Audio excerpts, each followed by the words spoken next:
Blue Lock is, first and foremost, a story about philosophy, about the mindset you need to attain lasting success and fulfillment. So, when Japan experiences its first ever loss on the global stage, this outcome has more significant repercussions than our protagonists falling short in the face of superior athletes.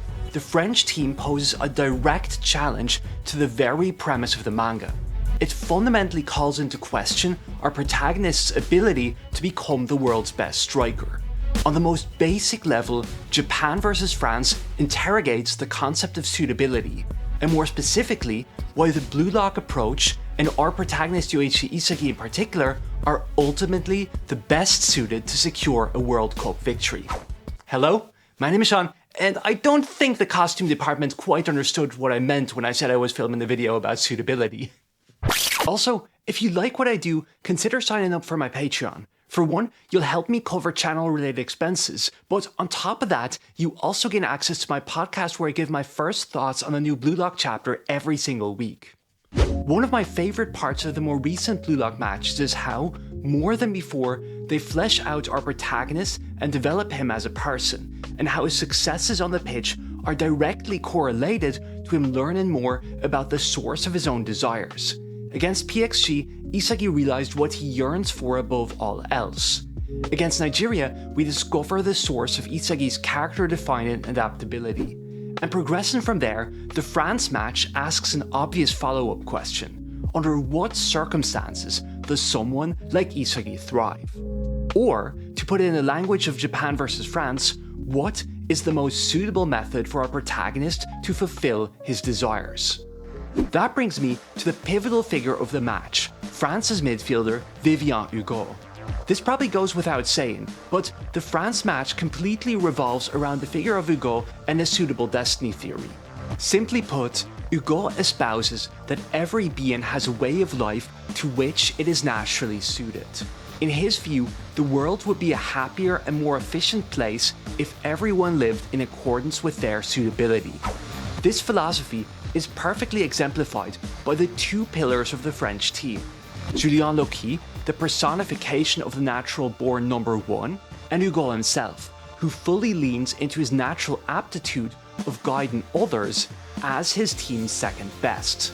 But even beyond Hugo and Loki, the French team is defined by each member's complete aptitude for their respective role.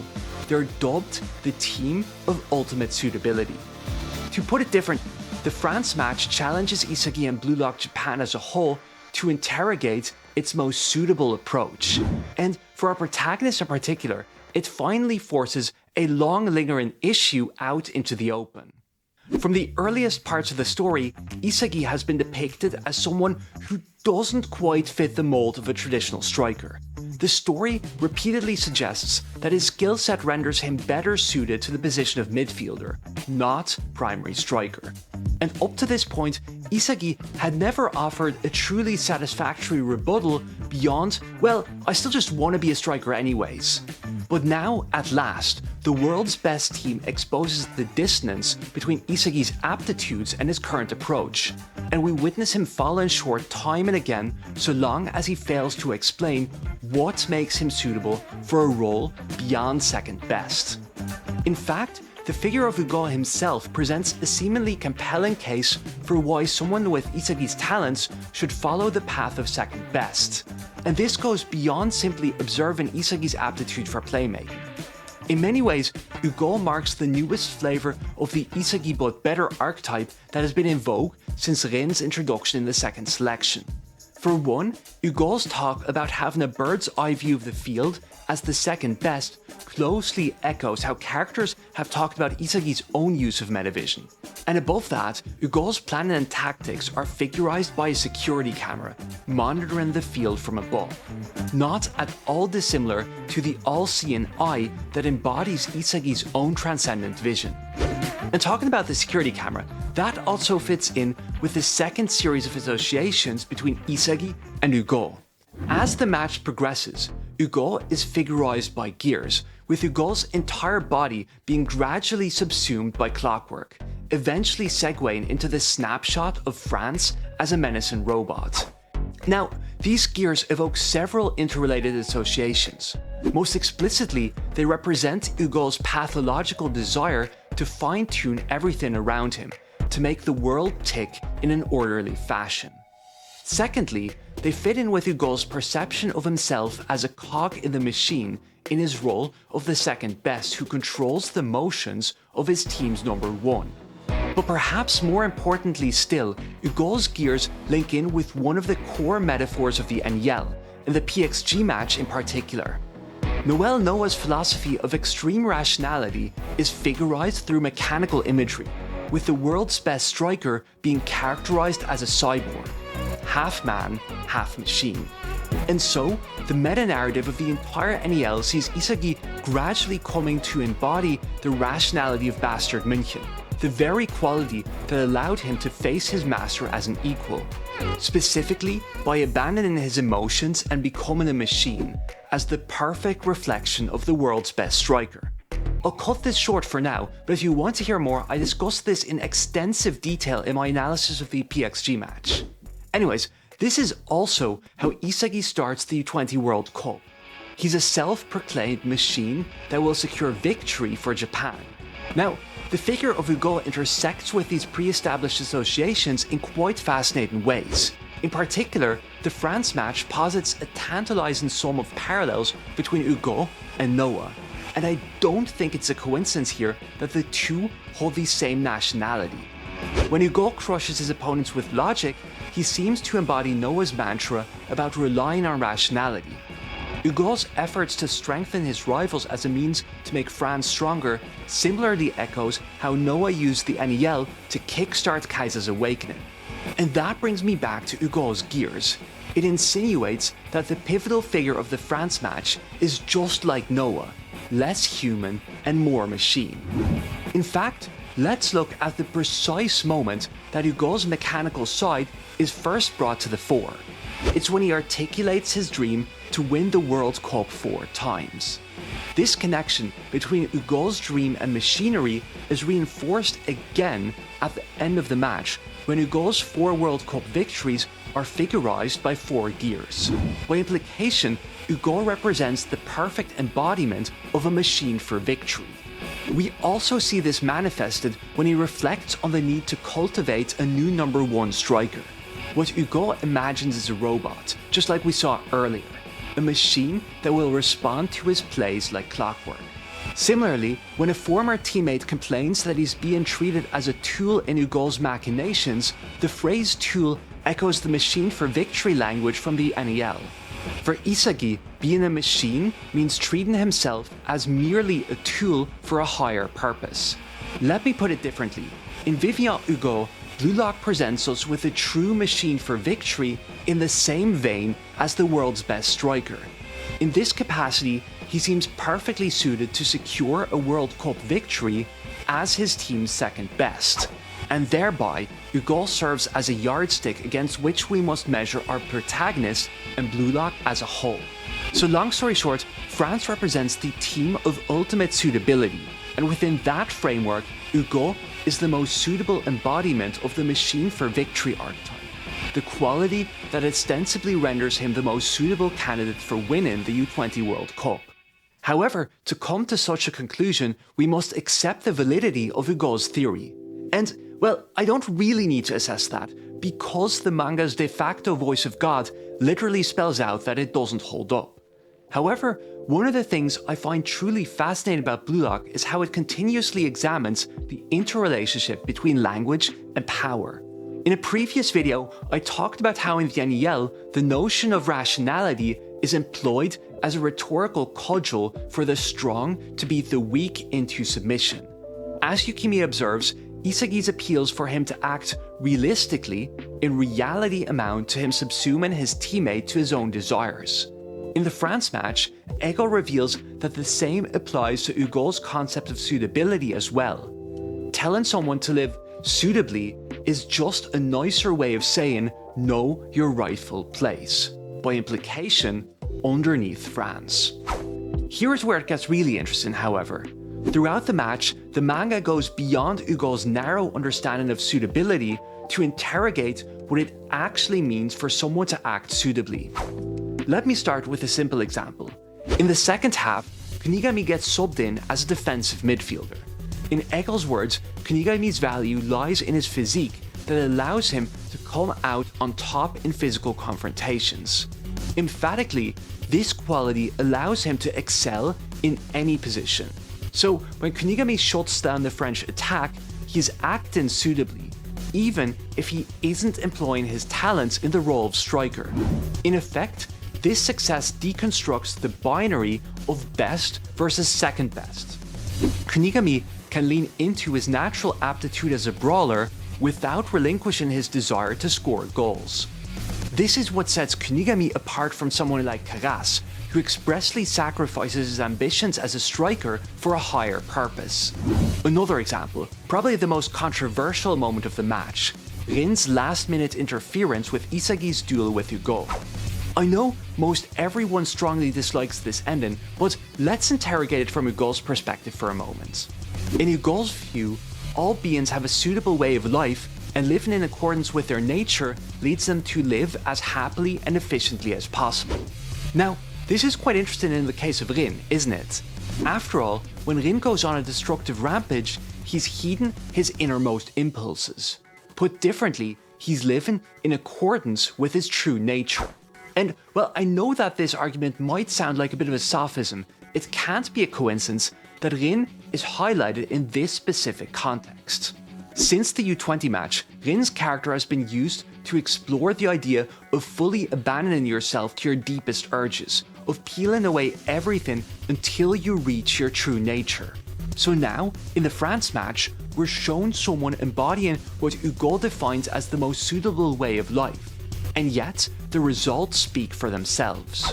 Moreover, Rin serves as a tantalizing counterpoint to Hugo's beliefs on another front as well. When Hugo tries to convince Isagi to embrace the role of second best, Rin firmly disavows the very notion. And in this case, Rin is speaking from deep personal experience. After all, he himself had once aspired to become second best, just behind his brother. The story clearly demonstrates that Rin failed to realize his full potential or live in accordance with his true nature so long as he subordinated himself to Sai. And as becomes clear over the course of the match, second best is not a suitable path for Isagi either. Let me now turn to one of my personal highlights of the match, the use of Hiyori's character. I discuss his relevance to the France match in greater detail in a dedicated video, so for now, I'll limit myself on how Hiyori intersects with the match's central theme of suitability. To explain what he represents against France, we need to turn to his character arc in the Ubers match. Before entering Blue Lock, Hiyori struggled to articulate why he was born at all. This lack of self-knowledge eventually placed him at a crossroads, unable to determine whether he should pass or shoot. And when his shot eventually misses the mark, he concludes from the experience that he wasn't born to play football after all. However, when Isagi asks him to give it one more chance, Hiyori realizes that he has a deep-seated craving to change the world. However, not as a striker himself, but by producing the world's best striker. That brings us once more to the suitable destiny theory. When analysing Hiyori's performance through that framework, you would conclude that his talents were originally unaligned with his self-image. And from that, it's no wonder that Hiyori had been deeply unsatisfied with the football he had been made to play. Moreover, his developments in the Ubers match positioned Hiyori as a prime candidate for the role of second best. Back then, in his pitch to Noah, he advertises his qualities in remarkably similar terms to Hugo's definition of a number 2. They take a bird's eye view of the field and have an unrivaled understanding of their team's star player. Hugo's assertion that being second best is just another type of ego is further evidenced by Hiyori awakening his ego once he decides to help fulfill Isagi's dream. Simply put, if Hugo's hypothesis is assessed through the events of the Ubers match, it would pass with flying colours. Yet, in Japan vs France, we witness something completely different. Once Karasu takes on the role of second best, he sets Hiyori up for a shot. Our producer, therefore, faces the exact same dilemma as in the Ubers match. Will he pass or try to score? Here, he appears to have internalized the lesson from the NEL that he shouldn't try to make the shot himself. And therefore, he passes the ball back to Karasu. In this case, however, passing is markedly the incorrect decision, as Hiyori proves to be the one best suited to turn the tide. In other words, Hiyori has to go beyond the role of second best to catch up with France, and with the resultant goal, he offers a resounding demonstration that you can only realize your full potential by freeing yourself from the confines of a predetermined role. So up to this point, I've focused on various Blue Lock characters in their individual roles. However, the France match doesn't just examine Isagi's suitability as a striker, but also, more pertinently, his suitability to be Blue Lock's number 1. Before his outing against France, Isagi finds himself succumbing to the pressure from his status as Japan's undisputed number 1. This is what gave rise to the discourse about whether Isagi should be second best in the first place. Hugo confronted him with the reality that he's not suited to be a number 1. And so, the France match doesn't just offer different perspectives on what it means to be suitable for a role, it also interrogates what qualities allow you to contend for the top spots. On this front, Isagi can't contrast more starkly with the most obvious candidates among his generation, France's ace striker Julian Loki. In Hugo's view, your station in life is determined generally from the moment of birth, based on your innate characteristics, and as such, he found himself the teammate who perfectly embodies the qualities he favors.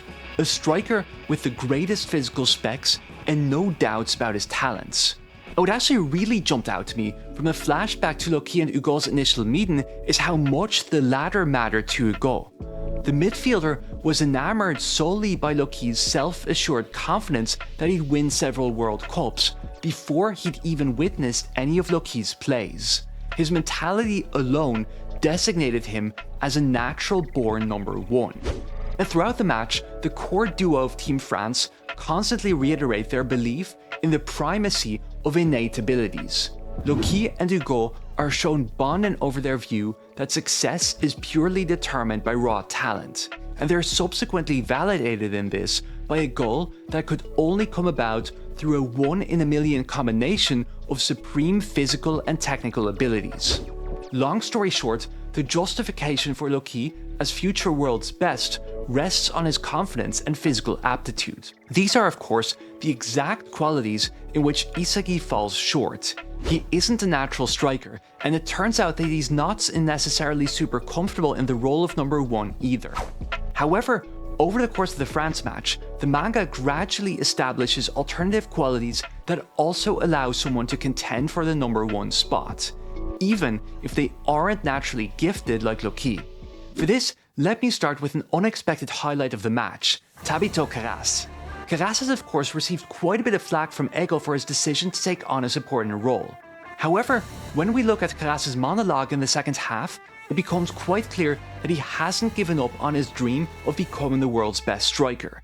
For him, fulfilling the role of second best is a means to an end. But more than that, Karasu focalizes his usurpation of the Japanese team through his inferiority complex towards Isagi. In other words, what Karasu truly wants isn't to be in second place, but to supplant Isagi as the nucleus of the team. For that reason, both of Japan's goals are closely interlinked with questions of power struggle and leadership. To illustrate this, let's examine the Hiyori goal once more. On the face of it, Karasu chose to ally with Hiyori because of their history as teammates before Blue Lock. Nevertheless, Hiyori's return to the role of striker has significant connotations within the France match's thematic framework. Back in the Ubers match, Isagi finally surpassed Kaisa by drawing out Hiyori's ego and combining their vision of the world's best. And so, in a match that strongly revolves around the concept of leadership, Isagi became the king of Bastard München by leveraging his leadership talents to draw out Hiyori's latent potential. Essentially, this moment represents the first tangible step of Isagi's ascent to becoming Blue Lock's number 1. And I can't elaborate on that here, but you can check out my analysis of the Ubers match for further details. So, when Karasu convinces Hiyori to abandon Isagi and reassert himself as a striker, he's doing more than just adapting to changing circumstances. he effectively demolishes the foundation of Isagi's status as Blue Lock's top dog. And I'll get ahead of myself a bit here, but we see the converse in play during Isagi's last-minute resurgence as well. At the end of the match, Hiyori is forced to decide once again whether to shoot or pass, and once more he's seized by analysis paralysis.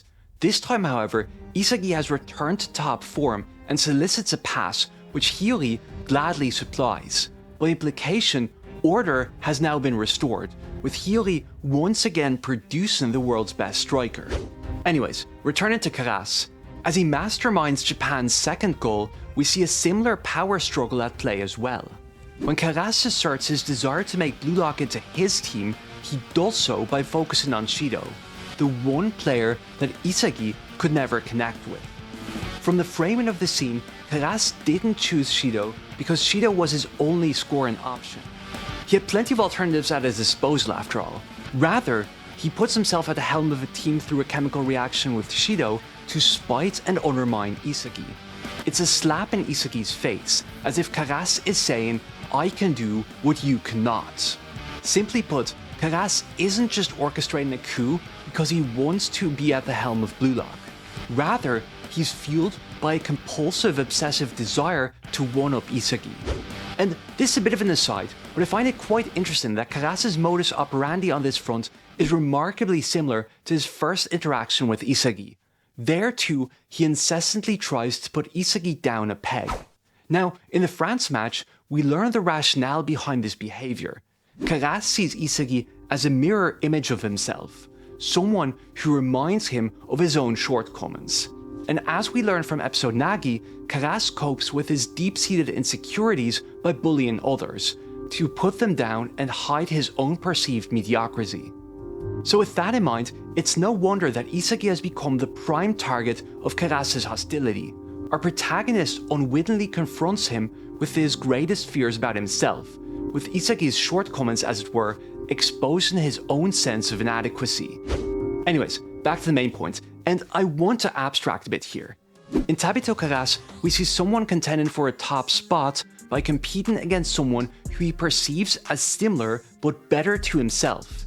And interestingly enough, this bears a striking resemblance to Isagi's own developments towards the end of the match, doesn't it? Karasu may not be aiming to be the number one at the moment, but he still evolves through the exact same mechanism that eventually allows Isagi to surpass Hugo. That brings me to the second pivotal character in Isagi's progression to his new realization. Shohei Barou is an interesting figure to score Japan's second goal within this match's thematic context, given that he's associated closely with two particular ideas: kingship and devouring. So on the most basic level, the success of Blue Lock's self-proclaimed king presents a deliberate contrast to how Isagi's reign is slipping from his grasp. However, Barou doesn't equal the score by bending the team to his will as he did with the Ubers. Rather, he stalks in the shadows to find the most delectable prey. So when Barou intercepts the pass to Shido, he targets him as a rival king that he's been scheming to dethrone. Yet, at the very same moment, we actually see Barou's lion gruesomely feasting on Karasu's crow. This forms a direct response to what came before: Karasu's declaration that his goal with Shido will bring about a regime change in Blue Lock. By implication, Barou commits a coup upon a coup, with Blue Lock now being characterized by persistent infighting for the top spot. Put differently, over the course of the France match, Team Japan seems to shift its conceptualization of kingship. Number 1 goes from being a status with responsibilities that someone can succeed or fail at, to being a process, an ongoing competition among rival claimants. In fact, Barou's status as devourer gets highlighted the moment he's subbed into the match. We see him gnawing on the tape around his wrist, as a hungry predator eager to sink his teeth into his prey's raw flesh. Kunigami even likens the new strikers to voracious beasts. Barou later evokes the same semantic domain again when he comments on Isagi's lackluster performance. He's searching for a worthy prey to devour. Of particular note here are Barou's remarks that he can't smell a goal from Isagi, which represents a direct reversal of the situation in the 3v3 of the second selection. Back in that series-defining match, Isagi initially failed to smell a goal from Barou. That lack of chemistry eventually led Isagi to realize that he had to devour Barou instead, giving rise to their dynamic of reciprocal devouring.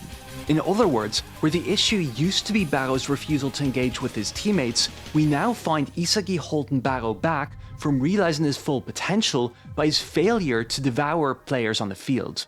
Concurrently, Barou's success at tracking down his prey brings into focus how Isagi's lackluster performance is marked by his failure to devour those around him. So let's smash all these ideas together. The France match repeatedly suggests that suitability is determined less by fulfilling a specific role and more by engaging in the correct process. Moreover, we've been shown several times that Blue Lock strikers flourish in situations where they directly challenge their betters. From this, it logically follows that for Isagi too, the path to being the world's best lies in his constant efforts to defy another number one before him. And with Isagi's realization that at his core, he's driven by a desire to surpass the expectations of his betters, we're presented with a justification for why he is completely suited to become the world's best striker. The story reinforces this even further through the terms in which he eventually surpasses Hugo. At the start of the match, France's midfielder sets out the parameters that in his view impact one's success. In line with his belief in biological determinism, he identifies talent as the most important factor, followed by environment, and finally, 1% is up to luck. As such, he downplays Japan's previous successes for being overly reliant on luck. By implication, Japan is coasting on something that's really only a minor factor in the grand scheme of things. Interestingly enough though, this 1% figure rears its head again during Ego's halftime speech. When Blue Lock's mastermind offers a rebuttal to Hugo's theories, he mentions that you can only become the world's best striker by going beyond suitability, even though the odds of realizing this ambition are no more than 1 in 100. In other words, this 1% figure creates a dialectical battleground. Is banking on a 1 in 100 possibility a futile struggle against the natural order, or the hallmark of the world's top egoist? That brings me to a second point of contention between Ego's and France's philosophies. Ego's declaration that the world's top striker must reject the idea that they should stay in their rightful place and live for the 1% chance is immediately juxtaposed to the words of France's coach Rodin. This figure describes the French team as a once-in-a-century generation, blessed with immense innate talents. So on a basic level, this chapter neatly reiterates the core thematic contrast between France and Japan that I've touched on throughout this video. Where France believes in the inevitability of the reign of the strongest, Ego represents the refusal to accept one's allotted station in life. However, France's thinker frames his team's philosophy in a highly marked term. They're a team chosen by God. This is a very interesting phrase, in light of the chapter that immediately preceded the France match, the one where Ego recounts his life-changing meeting with God. So let's examine the exact way how Ego describes being under divine possession. Mind and body become one, with luck, the environment and everything going his way, so that he felt guided towards his true destiny. This scene takes on profound significance in the context of the subsequent match. When Hugo talks about believing in destiny, he means a destiny that is predetermined at birth. However, Ego's destiny was shaped by a once-in-a-lifetime encounter with the divine. Now, you've been listening to me for about half an hour by this point, so I think it's time to make the conversation a bit more intimate. Let's talk about God. You might not have recalled this when reading chapter 328, but God has already made an appearance on one previous occasion, as the goddess of luck. In fact, when Isagi responds to Ego's question about his belief in God of football, he acknowledges the invisible power of God in this exact domain. When he drew out luck at the final moments of his matches against U20 Japan and PXG, he too felt the presence of the God of football. That brings me to the final duel of the match, the moment where Isagi refutes Hugo's suitable destiny theory. So, why does Isagi attempt to surpass Hugo through a duel of luck? For one, Isagi's rebellious tendencies manifest in the desire to overcome his opponent with the very quality that he had previously disparaged. but secondly, it represents a marked rebuttal against Hugo's belief in predeterminism. Isagi repudiates that one's destiny is fixed at birth, that Hugo was chosen by God. He refuses to accept his rightful place and instead sniffs out the goddess of luck to shape his own destiny. And by doing so, he draws out the 1% that's needed to become the world's best striker. So let me close out this video with a small prediction. When Isagi eventually meets the god of football, Vivian Hugo will be there to witness this miracle. I have to admit that I struggled for quite a while with the motivation to write this video, which also kind of explains the delay. But in the end, I think I landed on something that's quite cool, and I hope you really enjoyed it. But before I let you go, I must offer a suitable token of appreciation for my €10 patrons: JKI, Lucas Taze, Melody, and Orangey Legend. And until next time, Slangafall.